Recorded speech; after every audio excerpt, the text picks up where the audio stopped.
Being a black violinist and a black violinist that likes bluegrass has definitely got a lot of surprise. I remember going out to the East End, Stanley's Pub, a very popular area. Bluegrass was heavy there and rock and roll. And I definitely remember feeling like that guy on the outside, just peeking in, loving the music. Rumpke Mountain Boys were a huge inspiration for me. Still follow their music. And they're the reason that they told me I was good enough to start performing professionally. It was interesting, but it was also a great way to open the door past prejudices. And there were other people that let me know that, like, you know, what you're doing is important because people don't get to see that. So I just never really thought that wasn't my intention to do, but the fact that it's naturally doing that and then taking myself and others back to all of our roots. Because it's like, hey, yeah, we're from different races, we're from different parts of town, but when it comes to music, all of that goes away. We can just let the notes take care of itself and everybody else can feed off of that energy. What if this is all just a dream?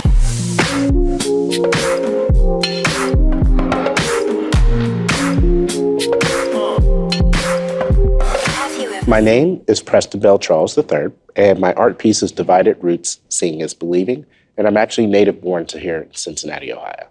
The Divided Roots film Divided Roots, Seeing is Believing is a film art piece that is designed to illuminate some of the hidden history about Cincinnati, the good and the bad, and then also go into what it took for each one of the 52 individual neighborhoods to become a part of Cincinnati and how they developed in today's time, whether it was success through access to railways and waterways, or any major construction projects that might have come through, or just how people were culturally accepted in different groups and maybe had to go form their own little area in order to thrive. But many of us I found in Cincinnati either did not travel to a lot of different neighborhoods within our own city and therefore really didn't have a knowledge of who might be just on the other side of a road or railroad tracks, if you want to say it that way.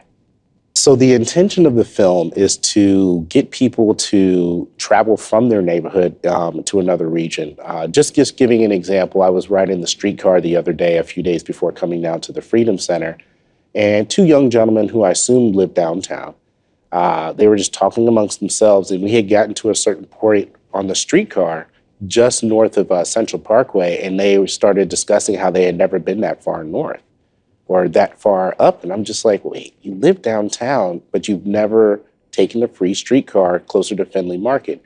And then my mother has a physical therapist who lived in Reading. So on the opposite spectrum, he lives in the suburbs. He travels around to different people's homes. And he told me, and he's like a father of 3 or 4, he never had really been anywhere outside of Reading. And that's actually a common theme with a lot of Cincinnatians. A few people travel everywhere, but not really a lot of people get around. And I think that has a lot to do with the, not just increase in violence, but lack of empathy. It's harder to keep economies going when people aren't going from one area to another. And the building of stereotypes and prejudices on both sides. So I'm hoping that when people get a little something to let them venture out into another neighborhood, they can let somebody else know that it's safe and that our city can feel more cohesive through that exchange. To be a grant recipient of the ArtsWave Black and Brown Artist Grant was a life-changing thing. This was my second time being awarded the grant in the past 3 years, but I had never seen myself as an artist or as a person applying for a grant. And my good friend Donna Harris from the Over the Rhine Museum, who was here today, she had been following my work, and I had actually done some work for that organization. She inspired me. She was like, you should go out and submit a project. And I was just like, me? Like, what would I be submitting? I just like writing music and making people smile. But I also do have a lot of ideals. And when the opportunity presented itself, I'm like, okay, well, this is going to be a positive thing. We're trying to heal our environment. Cincinnati has a lot of good things. People just need help in bringing that goodness out. And so it's life-changing to see my face or my name in different parts of the city, to be around people that are running nonprofit arms of these major companies. I can't even say it was a dream coming true. I didn't even see myself ever doing that. So it's just huge. Being around other artists like Michael Kopage, Michael Thompson. I mean, I don't want to leave names out, but everybody has brought something, and it shows that we have at least a common view as to wanting to do something positive. And that's really just getting the word out. If people know the truth, they can better operate in their decision-making and choices.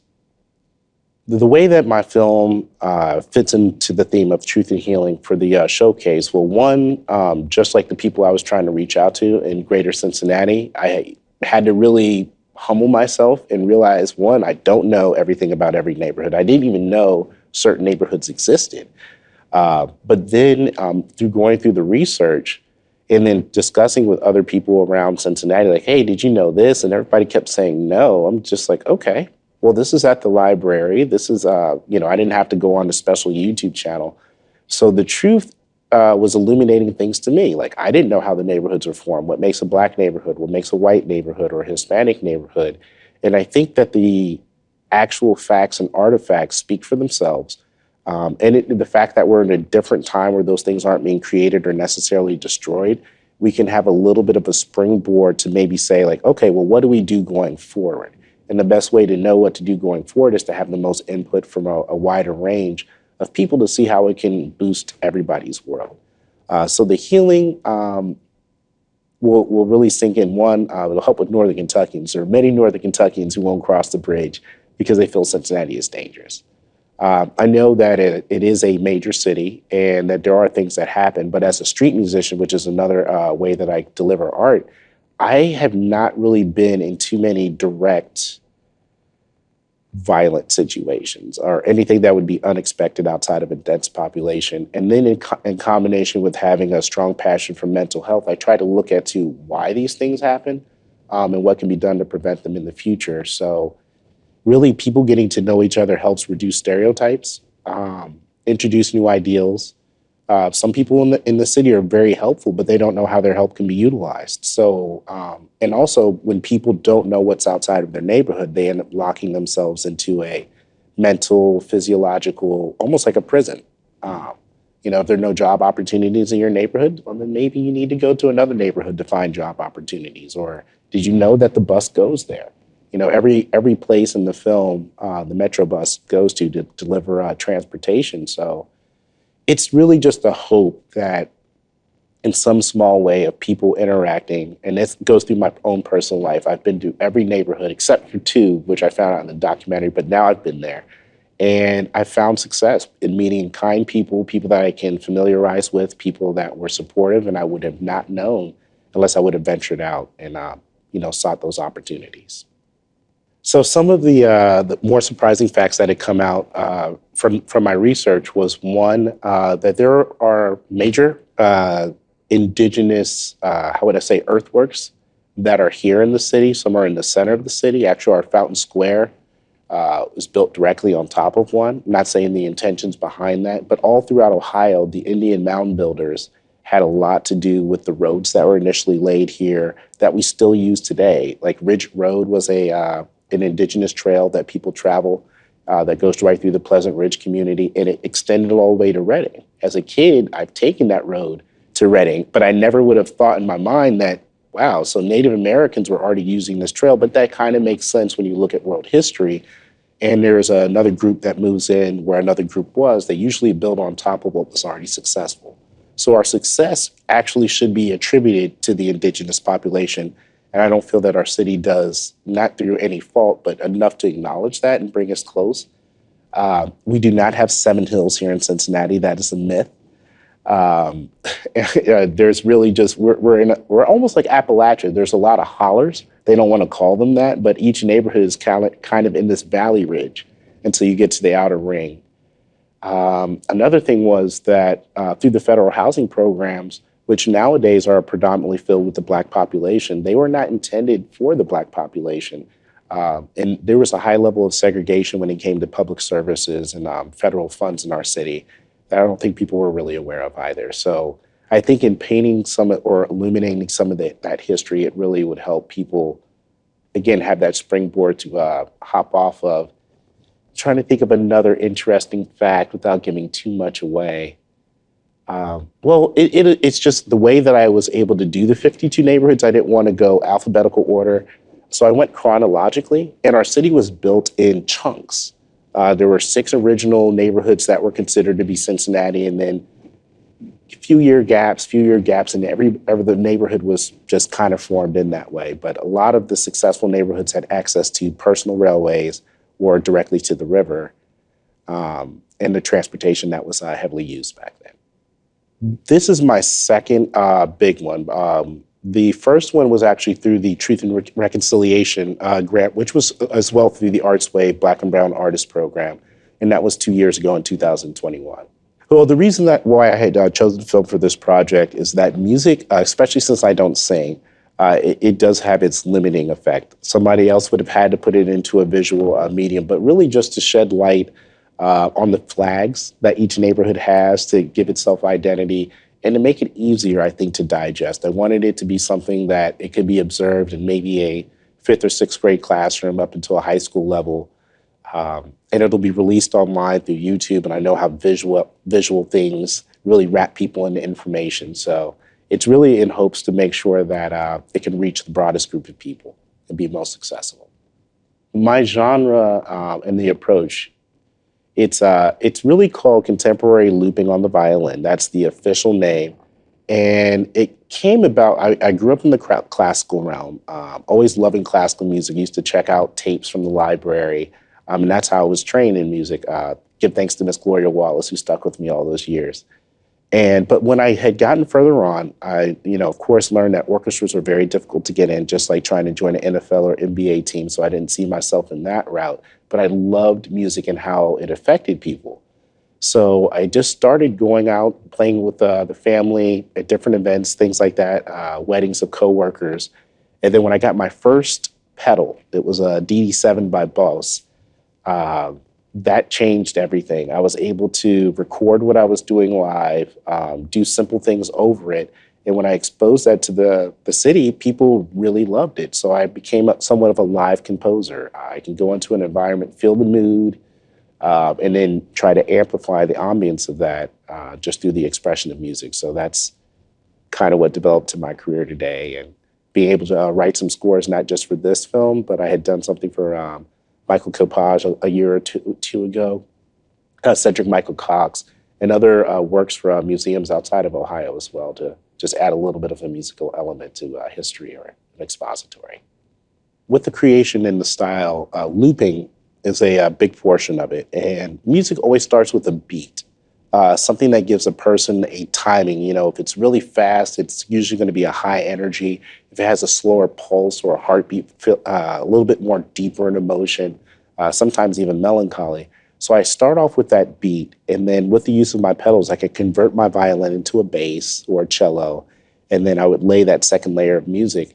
And then once I have that, which is a loop of music and beats that you can listen to for a while, allows the mind to float, I fill in the storyline with soloing over that. And since I don't sing, people end up forming their own lyrics in their mind. At least that's what they were telling me. And it was also very healing, especially when I played out in the streets and people that were in less optimal situations in life. That's the best way I could put it, because everybody perceives it differently. But when people would come up and say, hey, you made a difference in my day, and that made me feel better. And I'm just like, okay, well, I'm glad, it wasn't my direct aim towards that person, but to have that general effect and it be real and natural, that was very purposeful. Just lets me keep on going. So I had discovered along my journey the origins of the violin. And that when I worked for Antonio Violins, I was a salesperson. Then I was a quality assurance person. Then they allowed me to start working on the actual taking them apart, putting them back together. And one of the luthiers had told me, he's like, yeah, this instrument started in Africa. Nobody knows about it. I was just like, okay, maybe he's pulling my leg. Like, I've been in this world my entire life and never heard this. And it's called the viol de gamba. And I looked it up online and I was just like, oh, wow. Okay. And then Bella Fleck, who's a popular band, they actually went to Africa and did a documentary on the instruments and how they were sourced. And when we look at bluegrass music, the violin, the banjo, and the bass are main features of the music. Not the only instruments, but usually very prominent instruments in that genre. And those instruments coming from Africa, but being assumed to be of the European culture, actually showed more unification because in order for there to be a culture exchange in any way, shape, or form, there has to be peace, camaraderie, love. You can't take someone's art forcefully and make it your own. You can duplicate it, but something would be lost. And bluegrass has lasted, I want to say, since it had ever come out, and it only exists in America in a pure form. It's not a European art. Like they have Celtic and other forms, but bluegrass in the essence of what it is uniquely American. And I found some things in history that aren't talked about in public schools, such as Bacon's Rebellion, where there was a time where European and African slaves were within the same system. And because of that rebellion, everybody had to be divided. And that's where racial codes and policies started to be developed. Being a Black violinist and a Black violinist that likes bluegrass has definitely got a lot of surprise. I remember going out to the East End, Stanley's Pub, a very popular area. Bluegrass was heavy there and rock and roll. And I definitely remember feeling like that guy on the outside, just peeking in, loving the music. Rumpke Mountain Boys were a huge inspiration for me. Still follow their music. And they're the reason that they told me I was good enough to start performing professionally. It was interesting, but it was also a great way to open the door past prejudices. And there were other people that let me know that, like, what you're doing is important because people don't get to see that. So I just never really thought that wasn't my intention to do. But the fact that it's naturally doing that and then taking myself and others back to all of our roots. Because it's like, hey, yeah, we're from different races, we're from different parts of town. But when it comes to music, all of that goes away. We can just let the notes take care of itself and everybody else can feed off of that energy. I see art as that bridge, and it's been like that since I was a kid. My parents are not artists per se, or they won't claim to be, but they were heavy on just having us be exposed to as much as possible. So there were times we went to the art museum, I didn't understand certain things that were abstract, but it still allowed me to have a thought process. To have questions and to really start looking into the person that might be behind it, what they were going through. Like when Van Gogh that exhibit came to Cincinnati, I didn't know that much about the artist. And then I was like, oh, wow, he was going through all these mental health issues and things like that. That's actually inspirational. I know a lot of people who are battling with different mental health things. Not to say I might not have some myself, we're all human, but to see that somebody's able to utilize that in a way to express the humanity that has an impact, I think it just brings up the human value for everybody. So the truth that's being expressed through my film is, one, we don't know enough to say that we know, especially about the person that we haven't met. So we need to really change that thought process. And some things are the way that they are, and it's fine to accept that. But really the expression of truth allows us to see another person and be able to see the relationship that people actually have. We think that our truths are separate because we're taught or indoctrinated that way, but everybody's truth is interlinked. And when I see people showing like with Mr. Copage's bronze castings of a person being arrested in different positions, or the situations where the police have been pulled a person over, I can personally relate to that in my own life and growing up here in Cincinnati. But I remember leaving high school one day, well, it was a few years later, and I had put a post because I had an incident in the city, and a lot of my high school peers were shocked. We all went to Walnut Hills. They're just like, what? You're dealing with what? I'm like, what? You never had this experience? And it was definitely a clear line between the students that were non-white and the students that were white in their interactions with the police, unfortunately. So letting people know when there's a problem or something good happening, it just gives people the opportunity to be a part of it in some way. The life of George Floyd being lost, that was a huge thing. And Sam DuBose, his son, was actually one of my classmates. So if those things were not put into truth, not only would it can continue to encourage a pattern of behavior for those things to happen, but the stereotype could have been drawn out. It was that person's fault. And now people were seeing that, and it's not all police. I know some very good police officers, but they're just like in any job, toxic people. And if those toxic people aren't identified and helped out or removed from the team, it brings down the whole team. And you can't really get empathy or someone to understand where you're coming from unless they can really relate So you have to bring a person as close as possible to the situation in a comfortable way so they can be able to digest and at least say, okay, I see that now.